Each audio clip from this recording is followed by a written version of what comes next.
jamirote kol le fere de Allah Quran Allah wa sanjayo ma Allahumma nanamu lima ya kulma Allahumma fa'ami gondina ma Allahumma fa'ami gondina ma Allahumma fa'ami gondina ma Allahumma fa'ami gondina ma Allahumma fa'ami gondina ma Allahumma fa'ami gondina ma Allahumma fa'ami gondina ma andan ko hokko tabital pulago yahata e kala ko neɗɗo woni yo wonire Allah te ganden fof no wawo ha heede barke jamirote kol le fere de Allah Quran Allah wa sanjayo ma Allahumma nanamu lima ɓeni ko suttini accini adi haala ala ko tongi gueɗe si bontodirama ndaare fulɓe tv ko télévision mo anduɗa kala ko anduɗa pularno e mum harayimo toon waɗe subscribe joni fulɓe tv no weeli ha mune nekku ndax du astahfirullah mo fa jekka ha kañ nañ kon nañ seet lan mooy lazim astahfirullah salatu ala nabi la ilaha illa allah mbokk yi lii lan moo fi bees si lii nii ndax yonenti sallallahu alayhi wa sallam bim ñëwee ndax dafa fàtte woon wax istighfar naam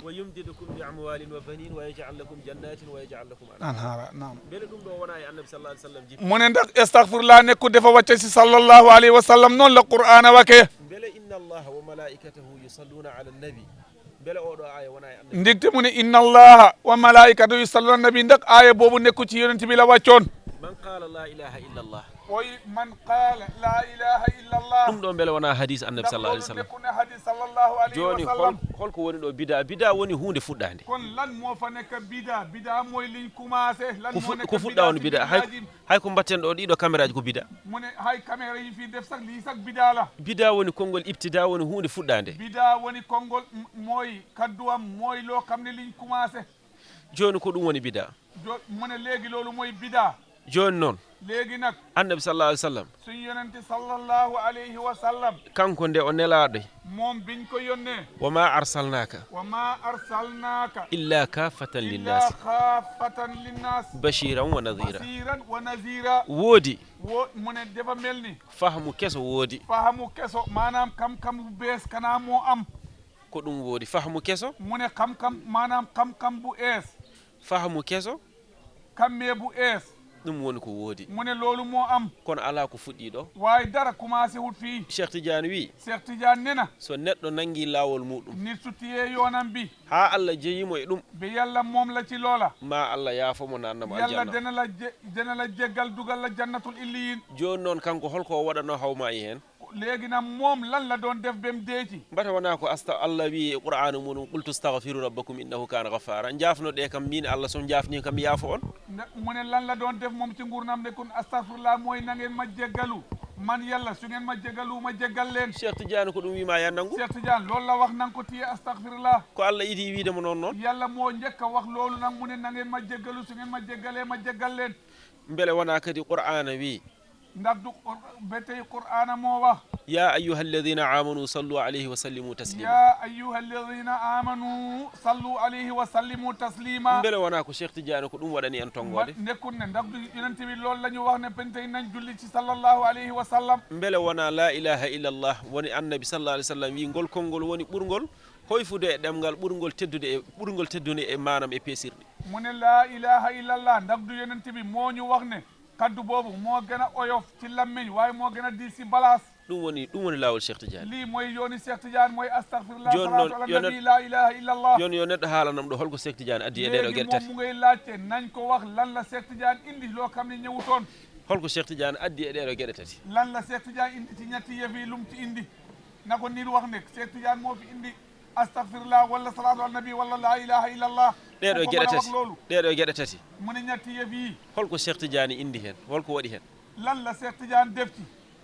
haydara waɗani defu ci dara indi hutti dara ɗeɗo fof ngari koye hadis lii yëpp dafa ñëw ci hadisi alquran al karim hadis e alqur'ana ko hen hadis sunna si sunna la ñëw wala ci alquran ɗum waɗi jeyaɗo Allah o wi loolu moo tax jaamu yàlla bi mu ya ne leytani an yakunu yaa laytani an yakunu akhlaqu cheikhu tidiane akhlaqu saytu tijaani Li man dey maa ngi ñaande pour ma nekk ci jikkuy Cheikh Tidiane ñowon noon sa joguima jikku cheikh tidiane dicte soo amee jikku Cheikh Tidiane a jogoto yafnade Allah yow dangay taxaw di jéggulu yàlla gonata ko neɗɗo jafnotoɗo Allah dangay nekk di nekk ni ko xam ne di jéggulu suñu borom kadi ko Allah farle hoore muɗum kala mo jafniɗo ɗum o yaafo te ɗum yàlla moo wax ci boppam mu ne ku may jéggulu ma jéggal la o waɗana ɗum moƴƴereji mu defal la ay mbaax o rontina ɗum aljannaji mu utal la ci aljanna nga mujje foofu mu nekk sa dëkkuwaay salatu ala nabi mo mbatten salaatu ala nabi bi ñuy def annabi sallallahu alayhi wa sallam annab suñu yonenti sallallahu alayhi wa sallam o wi kala julɗo e am lawol gotol mu ne moom yonenti bi moo wax ne mu ne ku julli ci man benn yoon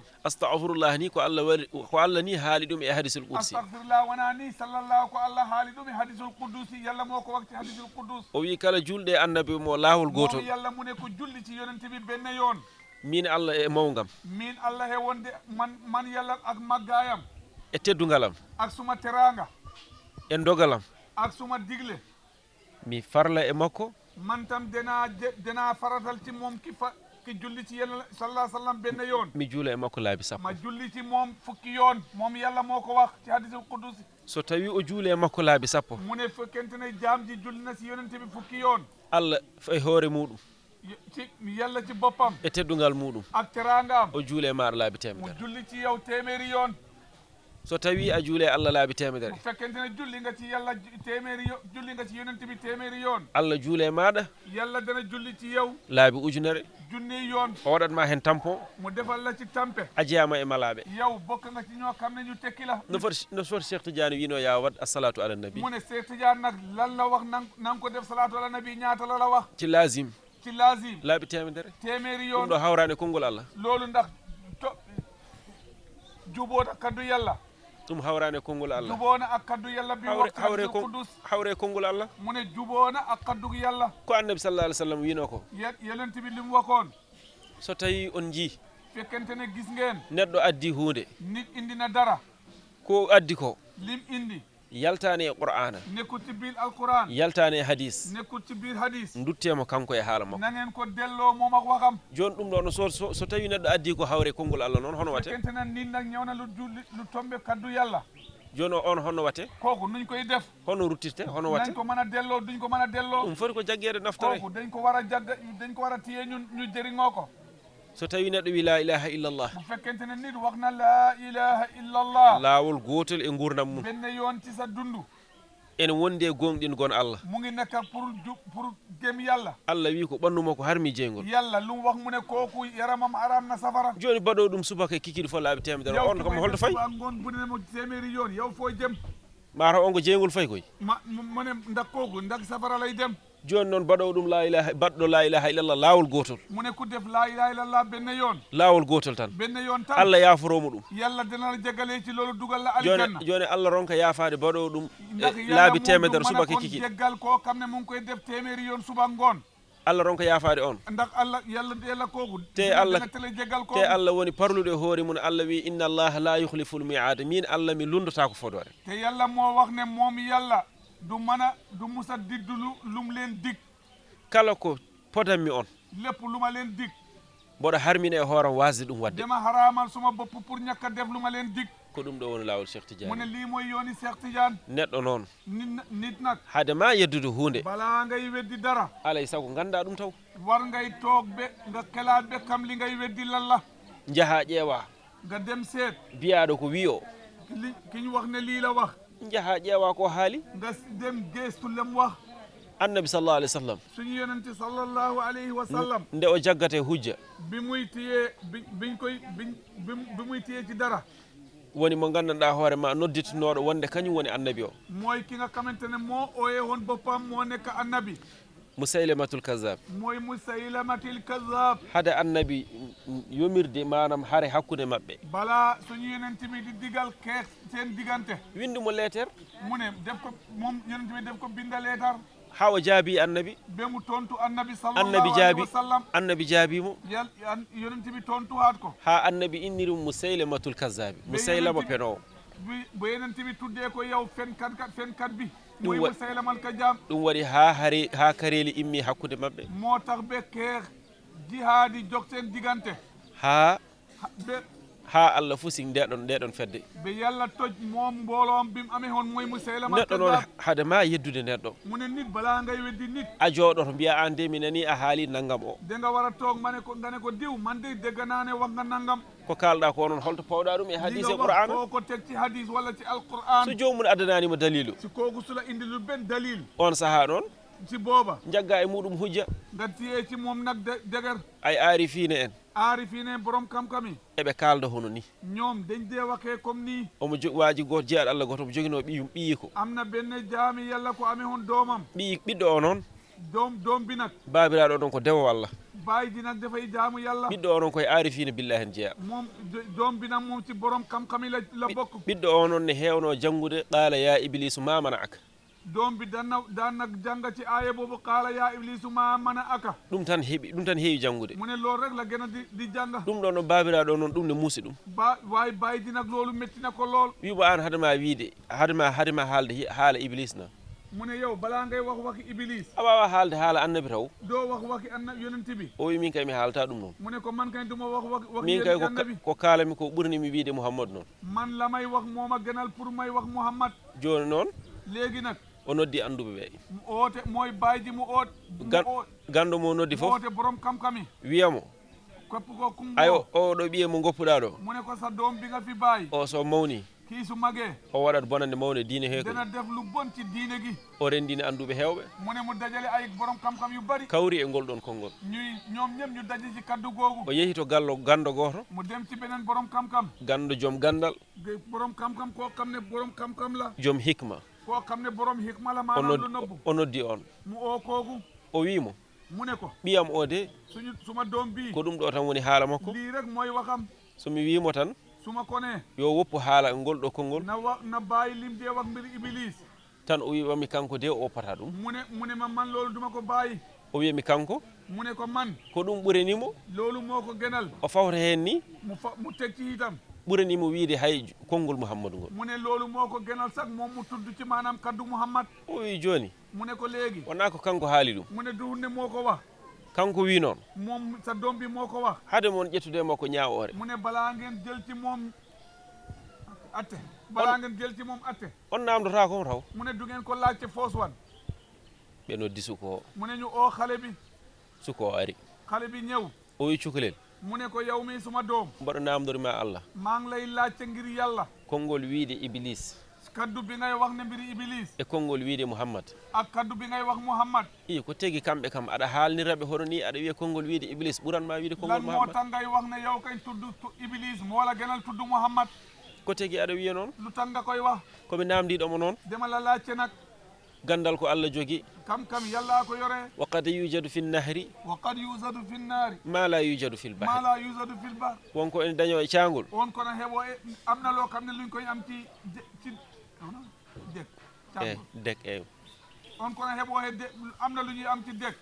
heɓota ko e maayo koy loolu duñ ko mën a am ci géej gando o wini hen mu ne borom kam-kam bi mu ne ko nii o wi mbete wona ɓiɗɗo o wimo mu ne doom bi mu ne ko mbete wona ko hadis annabi wi ndax du hadi ye maanaam yonent bi moo wax ne kala harfu bépp arfu mo neɗɗo jangi e qur'ana nit bim jangee ci alquran ene jogui fodde baraji muɗum mu ne am na ndig ba ndig tiyaabu am ene jogui baraji sappo am na tiyaabu fukki yoon joni noon konngol ramsa mouhammadou o léegi nag moom ma ne kaddu pour mouhammadou no foti ramsaji waɗi ñaata ramsa ñoo fa ne o wi ko ramsaji nayyi waɗi mu ne ko ñeenti ramsa la maanaam arkude nayi maanaam ñeenti araf o wi sa jangi ɗum mu ne soo ko wakee sa wi mouhammad soo wakee mouhammad no foti baraji dañƴa ñaata tiyaabu ngay am mu ne a dañi capannayyi baraji mu ne am nga ñeent fukk tiyaabu o wi wona a dañi baraji capannayyi mu ne ko am nga ñeent fukk tiyaabu o wi joni sa wi konngol iblis mu ne léegi na soo wakee kaddu iblis a wi allif o mu ne ko nga ne allif bi a wi yaay o nga ne a wi baay o baa bi nga ne baay bi a wi yaay o nga wax yaay bi a wi siino nga am si ñiije bi no foti dañƴa mu ne ñaata nga am a dañi konngol joyyi am nga juróomi kaddu konngol fof mu ne kaddu bu ne a dañi hen baraji sappo am nga ci mi fukki tiyaabu joni noon baraji sappo kon nag léegi nag juróom fukki tiyaabu baraji capannayyi ak ñeen fukki tiyaabu ak baraji capanɗe joyyi ak ñeen fukki ak juróom fukki tiyaabu joni hoko ɓuuri hen lan moo ci ëpp wi baraji capanɗe joyyi ɗi ɗe ɓuuri ba tiyaabu juróom fukki bi de moo ëpp ñeen fukki bi o wi ko ɗum tan nde tigi mi wiide noon mu ne ko lii rek moo tax ma wax loolu mi haaldani ɗum noon mi waxeewuma ko nag salade annabi pour bañ annabi yonent bi kaaldumi ɗum tan la tax ma wax ko beele aɓe jaggeyemo hujja pour ñu téye ci man dara ɓe jaggeyemo hujja ñu téye ci man dara wodata nawmiɓe am fu ma leen yóbbu ɓe paama oɗo hikma ndax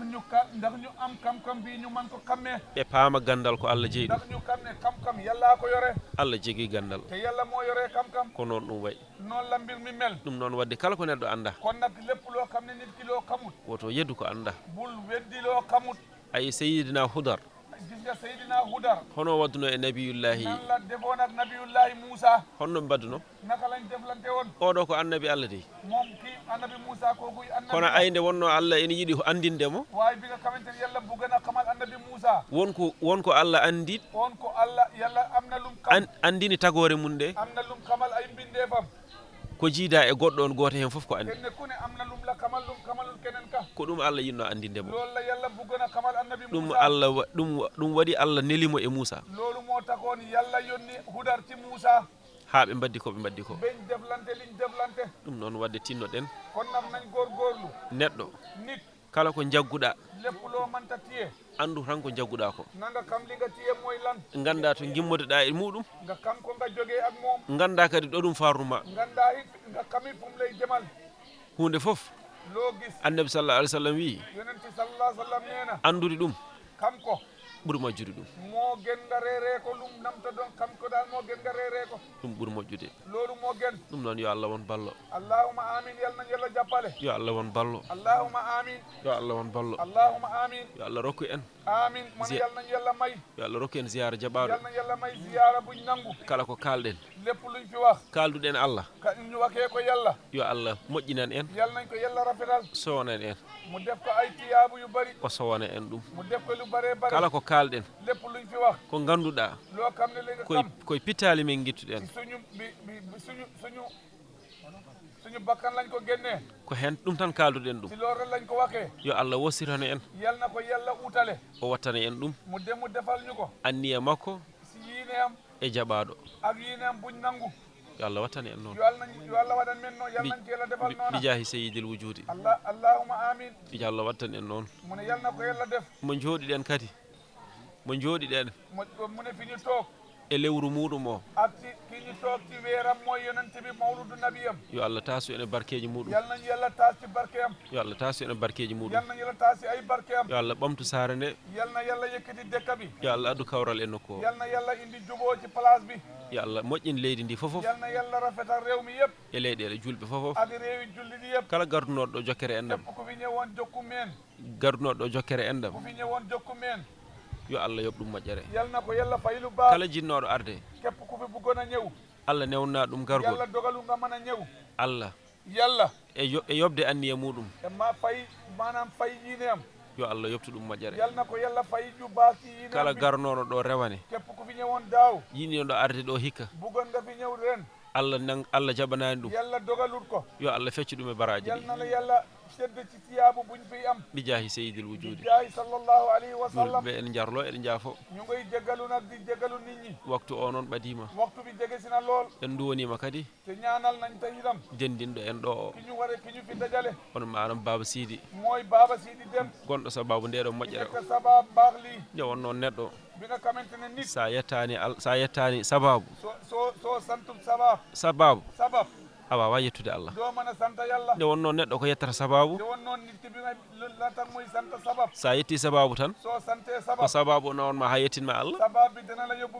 la ci yàlla sababu o nawonma ha adduma e hoddiro Allah sababu bi moo lay indi la ci logal yàlla ɗum waɗi neɗɗo so yetti sababu tan o yettat Allah su santee sabab rek santana yàlla sa yettani sababu soo santul sabab a yettata Allah doo mën a sant yàlla ko noon ɗum wayi noonu la mbir mi mel Allah jeeyi foof yàlla moom lépp kono hunde foof kono loo gis omo waɗani ɗum laawol mu defal na ko yoon sa rewi lawol ngol tan so toppe yon boobu ma hawre Allah dena dajeg yalla sa woofi lawol ngol tan so moye yon bi ene wawi mbasa hawrude ina Allah wa man na am doob dajeg yalla noon julɓe ene jarlo ene jaafo ñu ngi jéggalu nag di leen jéggalu an kadi noon mbaɗen feere natanen waktu o koy mbaɗen feere léegi ñu mën a jublu ci waxtu bi tawde ko haala Allah kalano ɗen ndigte wax yalla lañ doon wax so waktu ari tan su waxtu bi ñëwee taƴi ko kalano ɗen ko kon foof dina dog liñ doon wax harmini ko kalano ɗen ko dina foof haramal liñ doon wax ɗum noon wadde kon nag so tawi en kanniɗo kon suñ amalee fii en jeehi kadi ñu dem itam en dokkoyi waktu Allah o ñu dem jokee waxtu yalla ma Allah jaɓanen waktu o yalla dina ñu nangul o waxtu bi jaɓana en jonde nde mu nangul ñu toogaay bi ko noon ɗum wayi noonu la mbir mi mel yo Allah waddani en yo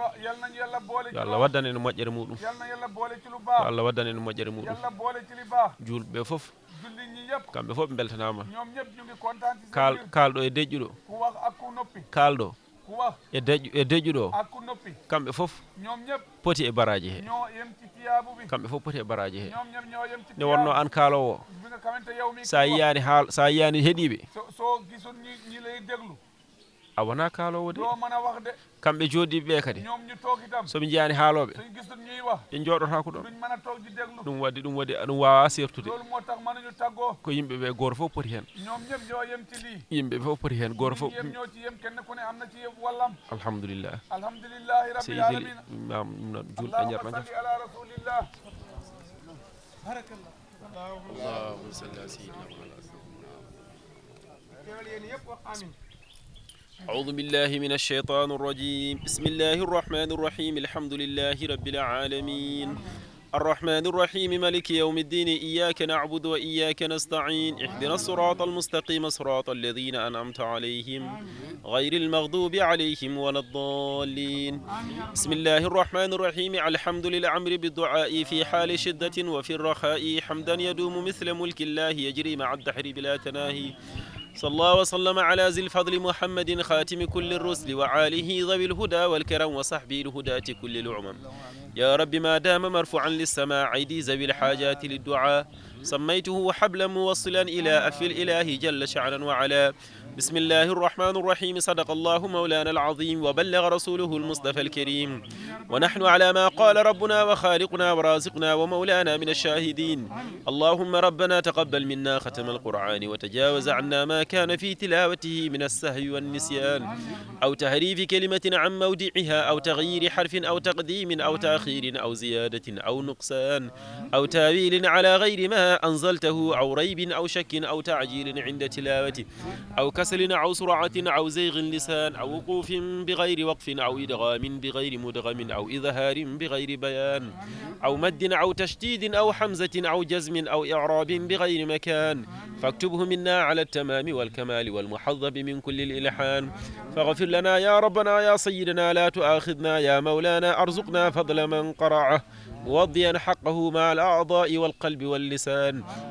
وحب لنا به الخير والسعادة والبشارة والأمان ولا تختم لنا بالشر والشقاوة والضلالة والدغيان ونبحنا قبل المنايا عن نوم الغفلة والكسلان وعمنا وعمن موتانا من عذاب القبر ومن سعال منكر ونكير ومن عكل الديدان وعمنا وعمن موتانا من عذاب القبر ومن سعال منكر ونكير ومن عكل الديدان يا رب بيد وجوهنا يوم البعث واتق رقابنا من النيران ويمن كتابنا ويسر حسابنا وثقل ميزاننا بالحسنات وثبت أقدامنا على الصراط وأسكننا في وسط الجنان ورزقنا جوار سيدنا محمد عليه الصلاة والسلام وأكرمنا بلقائك يا ديان أستجب دعاءنا بحق التوراة والإنجيل والزبور والفرقان أعطنا جميع ما سألناك به في السر والإعلان وزدنا من فضلك الواسع بجودك وكرمك يا أكرم الأكرمين يا رحمن يا رحيم اللهم صل على سيدنا محمد صاحب الشريعة والبرهان برحمتك يا أرحم الراحمين برحمتك يا أرحم الراحمين اللهم انفعنا ورفعنا بالقرآن العظيم وبارك لنا بالآيات والذكر الحكيم وتقبل منا إنك أنت السميع العليم وتب علينا يا مولانا إنك أنت التواب الرحيم اللهم زينا بزينة القرآن وأكرمنا بكرامة القرآن وعلبسنا بخلعة القرآن وعافنا من كل بلاء الدنيا والعذاب الآخرة بحرمة القرآن وأدخلنا الجنة بشفاعة القرآن ورفع درجاتنا بفضيلة القرآن وكفر عنا سيئاتنا بتلاوة القرآن يا ذا الفضل والإحسان. اللهم ارزق لنا بكل حرف من القرآن حلاوة وبكل كلمة كرامة وبكل آية سعادة وبكل سورة سلامة وبكل جزء جزاعة وبكل حزب حسنة وبكل نصف نعمة وبكل ربع رفعة وبكل ثمن ثناعة. اللهم ارزق لنا بالعلف ألفة وبالباء بركة وبالتاء توبة وبالثاء ثوابا وبالجيم جمالا وبالحاء حكمة وبالخاء خلانا وبالدال دلوا وبالذاء ذكاء وبالراء رحمة وبالزاء زلفى وبالسين سناء وبالشين شفاء وبالصاد صدقا وبالضاد ضياء وبالضاء طهارة وبالضاء ظفرا وبالعين علما وبالغين غناء وبالفاء فلاحا وبالقاف قربا وبالكيف كفاية وباللام لطفا وبالميم موئذا وبالنون نورا وبالواء وصلا وبالواء وصلا وبالهاء هداية وبلام الألف لقاء وبالياء يسرا. وصلى الله على سيدنا محمد وأهل بيته الطاهرين أجمعين. اللهم بلغ ثواب ما قرعناه ونور ما تلوناه إلى روح سيدنا محمد عليه الصلاة والسلام وإلى أرواح أصحابه رضي الله عنهم أجمعين وإلى أرواح جميع الأنبياء والأولياء والمرسلين وإلى أرواح آبائنا وأمهاتنا وإخواننا وأصدقائنا وأساتذتنا خاصة ومسائخنا خاصة وإلى أرواح جميع المؤمنين والمؤمنات والمسلمين والمسلمات الأحياء منهم والأموات أجمعين عامة. أستغفر الله من صغري إلى كبري، أستغفر الله من فعل الخطيئات، أستغفر الله مما قدمت يدي من فعل ذنب عظيم ذي مصيبات، أستغفر الله من قول ومن عمل عمد وخطأ ونسيان وغفلات، أستغفر الله من نظر نظرت ومن سمع سمعت ومن نطق القبيحات، أستغفر الله من أكل الحرم ومن شرابه وذاك فسق من الشهوات، أستغفر الله من لبس لبست ومن خيل ركبت به من غير مرضات، أستغفر الله من لحن لحنت به كتاب ربي من دون القراءات، أستغفر الله من لحن لحنت ربي كتاب ربي من دون القراءات، أستغفر الله من حق علي وما عضيت أصوله ثم زوجات، وللبنين وللخضام قاضبا وللدواب وجيران كريمات وللتلاميذ طلاب العلوم وللجميع يا ربنا غفار زلات. يا رب بارزت ربي من ذنب موجب تلفا يا ويح نفسي في تيه الدلالات، وقد بدا لي إن النفس مهلكة لربها جير حقا دون ريبات، وكنت لا أبتغي حاجا ولا حما إلا الرجوع لعلام الخفيات، وصرت حيران ذا وقف وذا حزن أين الطريق إلى رب السماوات. يا نفس خافي علاحا واحدا حمدا صمدا برا رعوفا رحيما ذا الفضيلات، يا نفس توبي إلى الرحمن فاعتقدي ترك الرجوع إلى فعل الزميمات. يا رب جم يرمين يا جنهون فف، يا رب جم يرمين يا جنهون فف، ساسفتري من مجر ما رؤستا يا فرمين سبع النبي محمد تفنو من يوم الحساب محابة، بركيج بين فردي بمكة مكة، بركيج بين تونو بسار مدينة، ربي يا أرزق من يوم لجنة منا حسن الختام علم بيارة جنة. اللهم صل على رسول الله.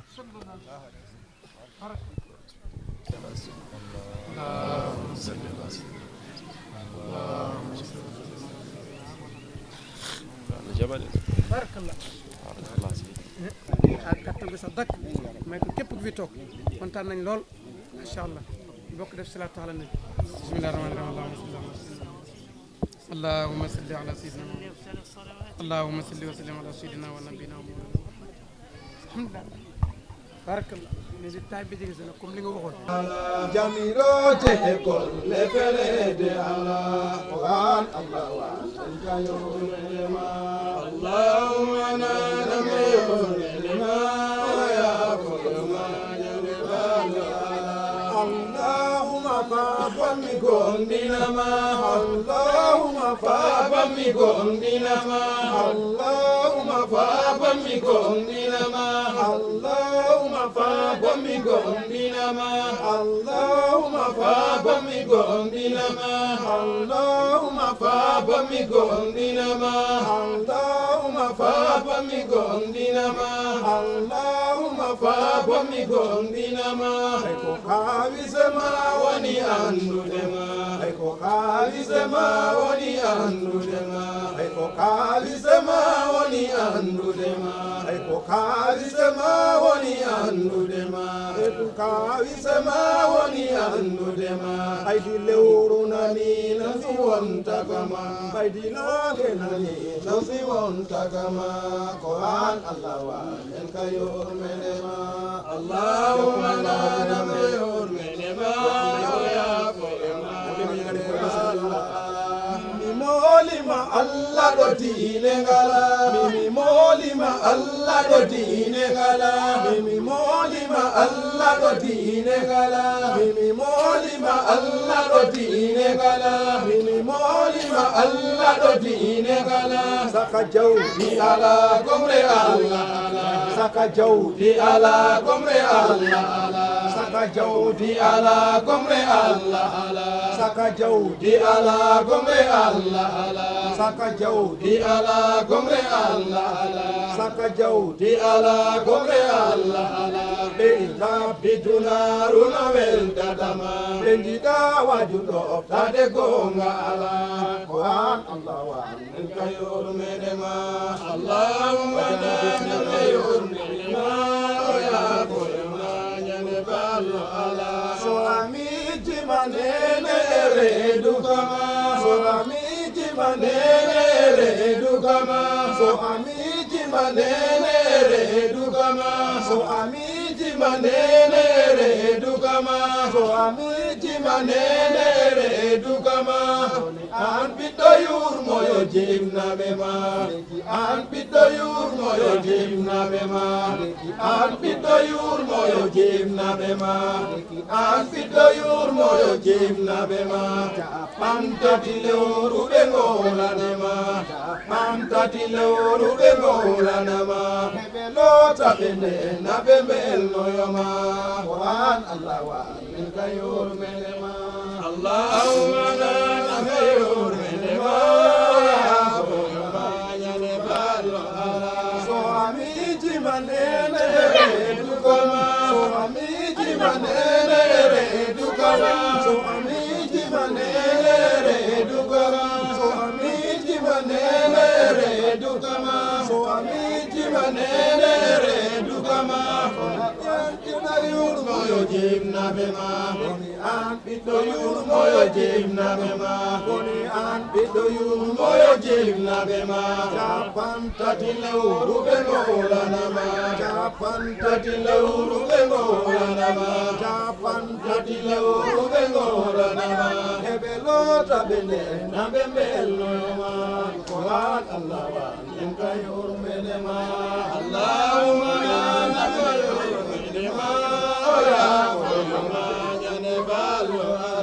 siko golle boni golluno donani siko golle boni golluno donani siko golle boni golluno donani siko golle boni golluno donani siko golle boni golluno donani siko golle boni golluno donani ay so nyobdi ari golle ma inani ay so nyobdi ari golle ma inani ay so nyobdi ari golle ma inani ay so nyobdi ari golle ma inani ay so nyobdi ari golle ma inani ay salade ala golle ma inani soko jude lebe koyde jeto koni Quran Allah wa min kayor menema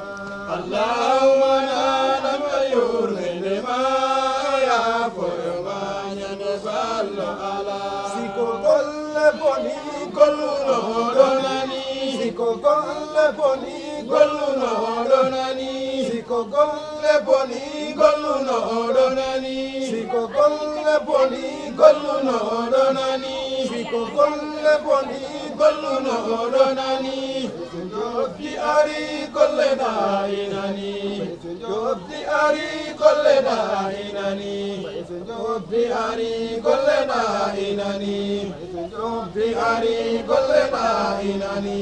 salade ala golle ma inani ko jude lebe koyde ceto koni Quran Allah wa en kayor menema Allahumma nana mayor menema ya foyoma nyane ballo ala Allahumma fa mi gondinama Allahumma fa mi gondinama Allahumma fa mi gondinama Allahumma fa mi gondinama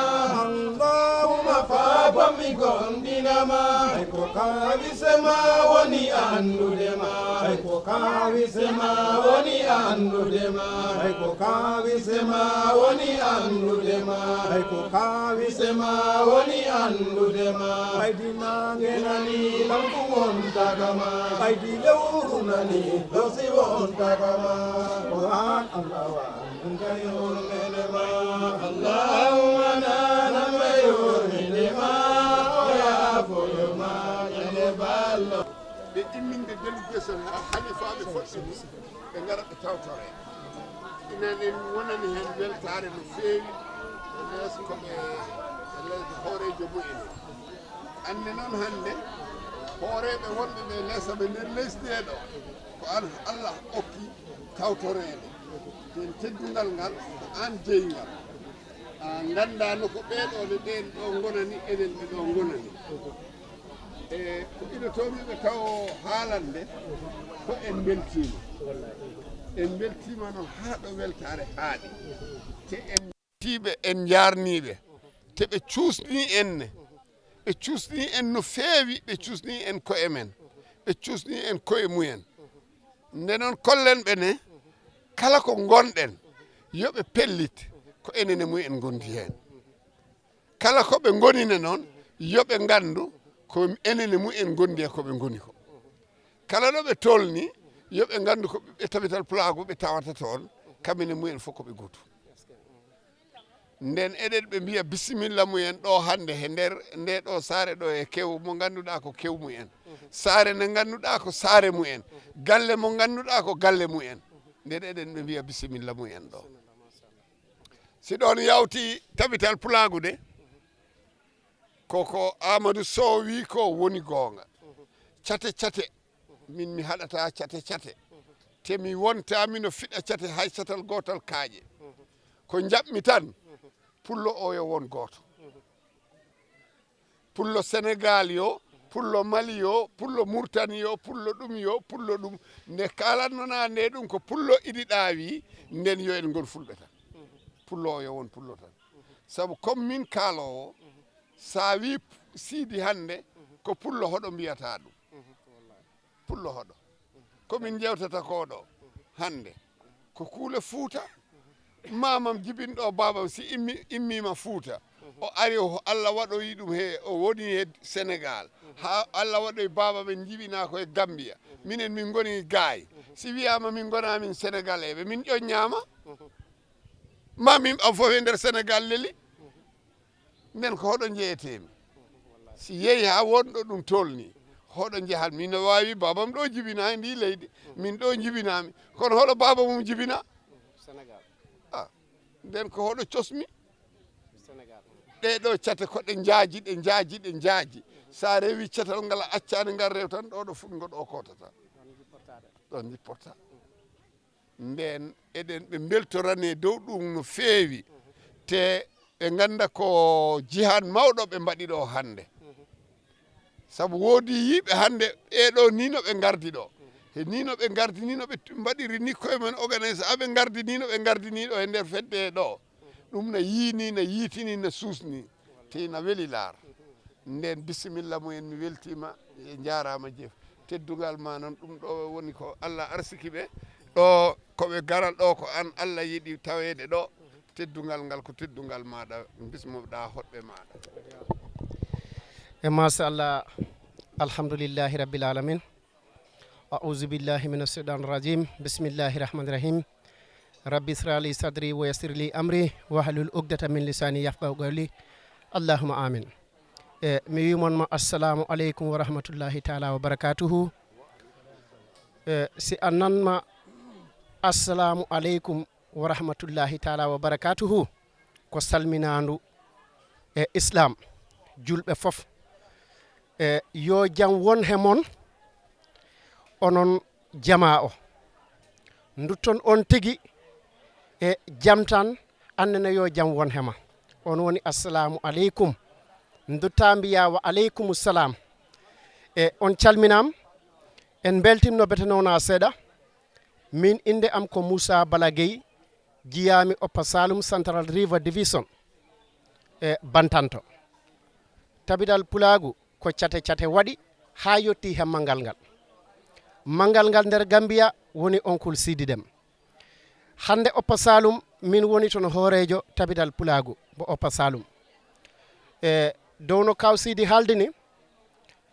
nane nde o noddi kam calmin monmi wanma ko kaldume kaw Amadou seeɗa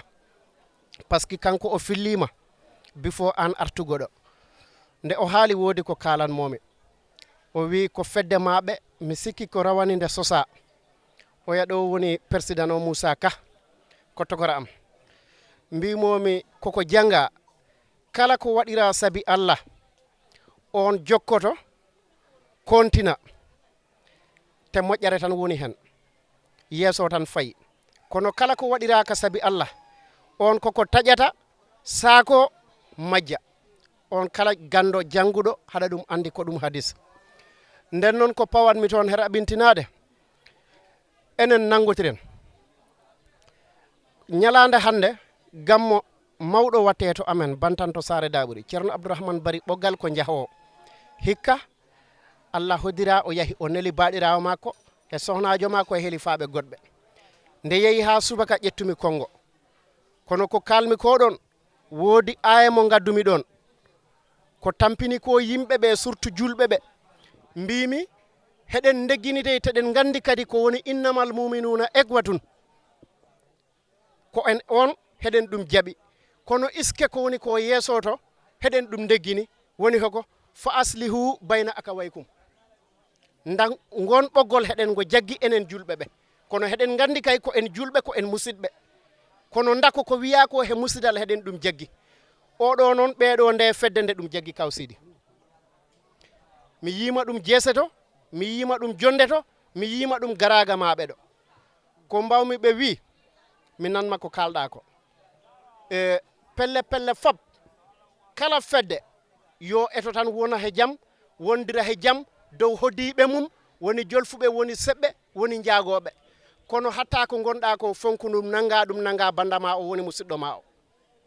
par ce que enɗam woppetake kala goppuɗo ko waɗɗima ko nanga ko waɗɗakima ta a yoɗani toon nden ɗo hema nangu goɗɗo idorko ma ko ha para nanga goɗɗo o kono goppa ko ma nangoya goɗɗo on minen min mbita ɓuɓri duɓɓi ɗum moƴƴa nde noon fedde dow jeese he ɗum ala he maɓɓe mbiɗo du'o tan yo Allah ɓoynuɓe ɗo okkaɓe cella he balɗe Allah ɓoyna pelle ɗe tabital pulagu kaw Sidi min jogui si ayman min guey ga guey mbiɗo haɓane yo o artu he place min mbiɗo andi min mi wona nafigue min mbiɗo andi Allah tan kulmi yawti Allah la ko kulmi te hay goto mi fenanta par ce que ɗiɗo mbaɗɗi mi fenan gotto o mbiɗo ɓe hebbini jafoɗon e kongo he jiya debbo mo jiɗɗa mbiɗo jogui rewɓe nayo ko mbatmi debbo goɗɗo nayo joguimi min Moussa jiya neɗɗo mo cohlirɗa hunde penanamo ha keɓa hunde mako nde onne Allah mo kam suuri he mum tawo nden hande e mbiɗo wawi wi laamo penananmi jokkotiren nangotiren enɗotiren ballotiren cuuseɗe kuleɗen e cuusotiren enen ko emen par ce que banda si a hoddi he maako keero woni hangde mon tan gonga ngaɗon manki won banda yo suuse cuusamo kono banda renoma ndenoɗamo wonko heddi ɗon tabital pulagu pelle nangotiren nangen cata manga nga kala neɗɗo yo fonku hoore mum kala mo jiiɗa galle maɗe an woni ɗon kelifa an helfi ɗon an jogui ɓesgu ma ngu haɗa jogui ɓesgu kono hande Gambia foof Adama Barrow woni kelifa men Gambia foof ko ɓesgu Adama Barrow nden noon hande tabital pulagu e pelleje ɗe foof Sidi Déme woni mawɗo men heɗen mo ɗum jaɓani momen jaɓani te ko mawɗo mo ganduɗa mi wiyama e nagge yaɓɓata ɓiɗɗo mum kono latata ɗum nagasa nge wasa yide ɓiɗɗo nge yaɓɓa kono nge latata ɓiɗɗo magge kaw Sidi fergitta ha he goto nden wota pergiten mo nangen mo jokkotiri e laamu ngu heɗen jokkotiri e laamu ngu te enen fulɓe kala mo wona nafigue andi heɗen jogui gueɗa hande nder Gambia fof noon huncittake kono heɗen jogii cer heɗen jogii geɗa tewna enen tan ngoni ɗo mbiɗo mon salmina mbiɗo mon du'ano mbiɗo mon yetta mbiɗo mon jaara mbiɗo mon jarna mbiɗo mon ñaagi kadi du'a mbiɗo mon ñaagi kadi fedde nde du'anoɗen kaw Sidi wallahi tallahi ɓulil haqqu walaw kana murran wona ko o jooɗi ko min mbiɗo mo farnori kala ɗo gonmi par ce que mbiɗo andi Allah mo andi simi yinma mi wawa ancu min Moussa temi ala huruj ɓawo fos argo am ɗo mo andi ko aduno kam ɗo hande on groupe ɓawoto par ce que mi yi windol ngol nden Fulɓe TV Allah jarama on jarama yo Allah yaha ɓuron téléji ɗi fop ɓuron radio ji ɗi fop he dow inde Fulɓe he dow barke Fulɓe bi jahi nabil karim wa asabi haza assalamu aleykum wa rahmatullahi taala wa barakatuh on jarama Allah jarama en fof en nani yewtere nde en beltanima ɗum en beltorani ɗum saabi Allah e nelaɗo muɗum nden alhamdulillah rabbil alamina bisimilla moɗon min beltima.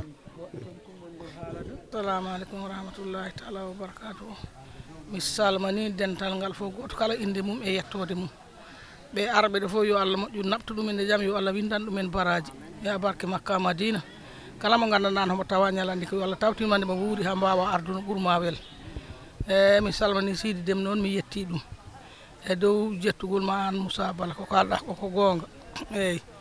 o ko catte ɗe keewi ko foof sa sukki e heɗore ka yettoy toto ɗaɗoto ɗon ko gonga joni noon sukaɓe ɓe ko sukaɓe amen ɓirkama ɓe jooɗi min cosi rowani fedde nde ɗo galle amen ɗo min coside rowani Sidi ari tawta fedde nde min dutti min mbaɗe mitin hikka ari titi tawta fedde nde hanti fedde nde kollumi ɗumen si ɓe gandodiri e Sidi tawi heɓe hay gandi si ko idi ɗum kono ɓe ɓuuri ɗum noon jaggu hanti ɓe ɓuuri ɗum jaggu gila nden heɓe mbaaƴe addaw ɓe garaga mum pour ɓe nangoye ɗum baaba kono Allah hori ɗum hoddira ha hande nde ko gammo ngo feewi ko kalanmi ɗumen siyare o ɓe mbi si Allah jaaɓi kala ko ɓe jaggima ɓe gaccu ɗum ɓe gara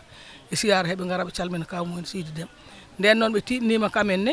ɓe timmani aadi ɓe gari ɓe gardi no poti ardu ɓe gari ɓe calmani kawmumen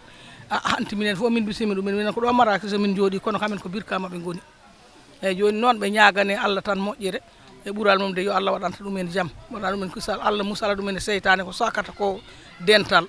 Allah waɗana en dental ngal feewa yeeso Allah waɗana en gardiɗo o woni Sidi Déme Allah jutna balɗe mum ha ɓooya juuta ɓe ɓooya mum cukkude min mbawa ɗum reggin Allah musala ene seytane ko natata ko hakkude yimɓe ya barke Makka Madina Allah waɗana en jaam e cellal garɗo kala yo Allah nabtu ɗum e jaam mi salmani on onon foof arɓe ɓe siyare he yo walata ɓe ɗo e gamma fof mi salmani on nden noon on jarama onon sukaɓe birkama julɓe mi salmani on mi juurima on mi weltima e dow konngol tawital pulagu e dow konngol fedde jokkere en ɗam e minne noon mi weltima ko jagui ko wona seeɗa waade ɓe mbi ko min ɓe keynini sa laari hono hen ɓe mawɓe ko wayno kaw Amadou Sow en kawam Souleymane en ɓen goni mawɓe ɓe gandanɗano ko kamɓe pertanimi lawol ngol eyyi pour que noon si mawɗo fertanimama lawol a hulata ma tego e lawol he ni no potɗa hengol tegor ɗum noon waɗi mi weltima kala ɗo weltare haaɗi miɗa on du'ano yo Allah naɓru yeeso yo Allah okku en cellal e balɗe juut e battane moƴƴe assalamu aleykum wa rahmatullah jamirote e golle felede ala Qur'an Allah wa sanjayolema Allahumma nanameyolema ya kolema Allahumma fabami gondinama Allahumma fabami gondinama Allahumma fabami gondinama Allahumma fabami gondinama Allahumma fabami gondinama Allahumma fabami gondinama Allahumma fabami gondinama andanno ko hokko tabital pulagu yahata e kala ko neɗɗo woni yo wonire Allah te ganden fof no wawo ha heede barke jamirote e golle felede ala Qur'an Allah wa sanjayolema Allahumma nanameyolema ɓeni ko suttini accini addi haala ala ko tongi guere si bontodirama ndaare Fulɓe TV ko télévision mo anduɗa kala ko anduɗa pularno e mum hara himo toon waɗe subscribe joni Fulɓe TV no weeli ha jamirote kolle felede Allah wan Allah wan kayolema Allahumma nanameyolema ya kolema Allahumma fabami gondinama Allahumma fabami gondinama Allahumma fabami gondinama Allah